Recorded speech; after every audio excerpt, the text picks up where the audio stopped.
अस्सलाम वालेकुम। अब हम डिस्कस करेंगे पावर्स को। हमारा टॉपिक है वैसे तो पावर्स एंड ब्रैकेट्स, लेकिन पावर्स एंड ब्रैकेट्स का टॉपिक डिस्कस करने से पहले हम देखते हैं कि पावर क्या होती है और हम इसको किस तरह सिंप्लीफाई कर सकते हैं। उसमें कुछ बेसिक चीजें हैं जो हमें अंडरस्टैंड करनी जरूरी है। उसके बाद हम इस टॉपिक की तरफ आएंगे और उसको एग्जाम्पल्स के थ्रू सॉल्व करेंगे। तो पावर्स हमारे पास होती है बेसिकली, अगर कोई भी इंटीजर है, नंबर है, और उसको किसी भी ब्रैकेट में क्लोज कर दें और ऊपर एन, ये इसका बेसिक है फॉर्मूला आप कह सकते हैं, या एक नोटेशन है। ठीक है, अब ऊपर एन की जो वैल्यू होती है वो बिलोंग करती है नेचुरल नंबर से। ठीक है, 1 2 3 positive natural number up to so negative भी हो सकते हैं, बट हम यहाँ पे पावर्स की फिलहाल पॉजिटिव में बात कर रहे हैं। तो यहाँ पे 2 की पावर आपके पास फॉर एग्जाम्पल 2 है, तो ये आपके पास क्या है, स्क्वायर पावर है। ठीक है, स्क्वायर पावर है। इसका मतलब है कि आपके पास जो नीचे वाली, ये इसको कहते हैं बेस। जो अंदर कोई भी नंबर होगा, इंटीजर होगा, उसको क्या कहेंगे, बेस। और जो उसके ऊपर होगी उसको क्या कहेंगे, पावर। और यहाँ पे ये पावर क्या है, स्क्वायर पावर है। अब इसी तरह अगर इसकी पावर को मैं 3 कर दूं तो ये क्यूबिक पावर हो जाएगी। ठीक है, मतलब इसमें 3 नंबर्स आ गए हैं, क्यूबिक पावर या क्यूब पावर आ गई। ठीक है, अब अगर इससे ज्यादा पावर्स आ जाती हैं तो वो आपके पास सिंपल पावर्स और एक्सपोनेंट कहलाती हैं।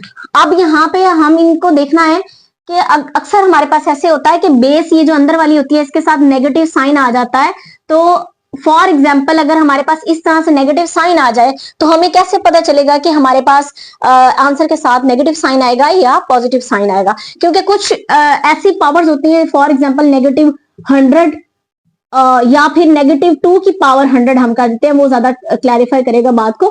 नेगेटिव 2 की पावर 100 अगर आ जाता है तो हमें कैसे पता चलेगा कि अब 100 की पावर को जब हम सॉल्व करेंगे तो आंसर हमारे पास नेगेटिव आएगा या पॉजिटिव आएगा? तो इस चीज की पहचान इस तरह से होती है कि अगर आपके पास ये जो पावर है, ये अगर इवन नंबर्स में हो, ठीक है, ये जो पावर्स हैं ये अगर आपके पास इवन हो तो ये आपको पॉजिटिव आंसर देंगी, और अगर आपके पास पावर्स ऑड हो तो ये आंसर आपको नेगेटिव देंगी। कैसे?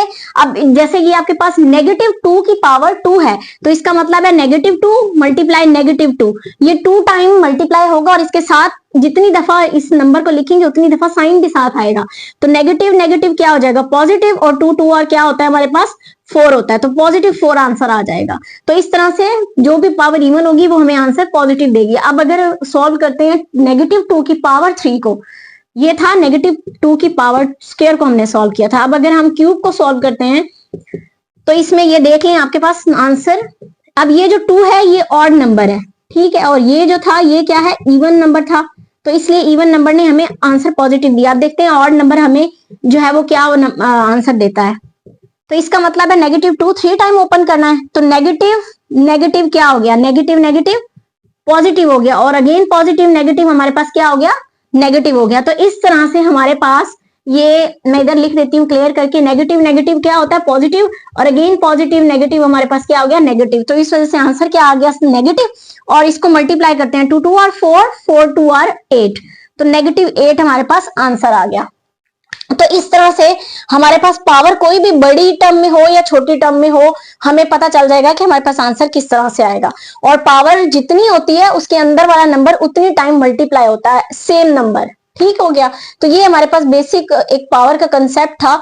अब इसके अकॉर्डिंग हम देखते हैं कि हमारे पास जो पावर एंड ब्रैकेट्स हैं अगर वो एक साथ आ जाएं तो हम उनको किस तरह से सॉल्व कर सकते हैं। तो आए चले, ये हमारे पास सबसे फर्स्ट एग्जांपल है, 4 मल्टीप्लाई 2 की पावर क्यूब नेगेटिव 5।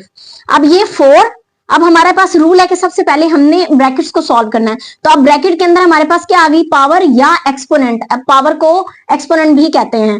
ठीक हो गया, तो अब नीचे बेस हमारे पास 2 है और पावर हमारे पास ये 3 है।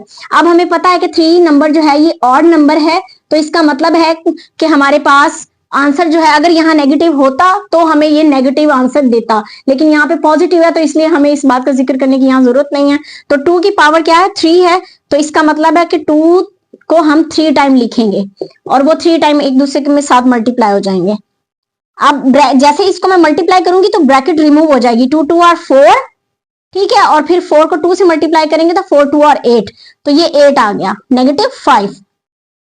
अब हम हमारे पास ये सिंप्लीफाई होगी ब्रैकेट। अब हमने इन सारे नंबर्स में से देखना है, लेटर्स में से, कि हमारे पास सबसे पहले कौन सी नोटेशन है। तो सबसे पहले हमारे पास मल्टीप्लीकेशन है, डिवीजन नहीं है, मल्टीप्लीकेशन है और फिर सब्ट्रैक्शन है, दरमियान में एडिशन नहीं है। तो सबसे पहले हम मल्टीप्लीकेशन सॉल्व करेंगे और फिर सब्ट्रैक्शन।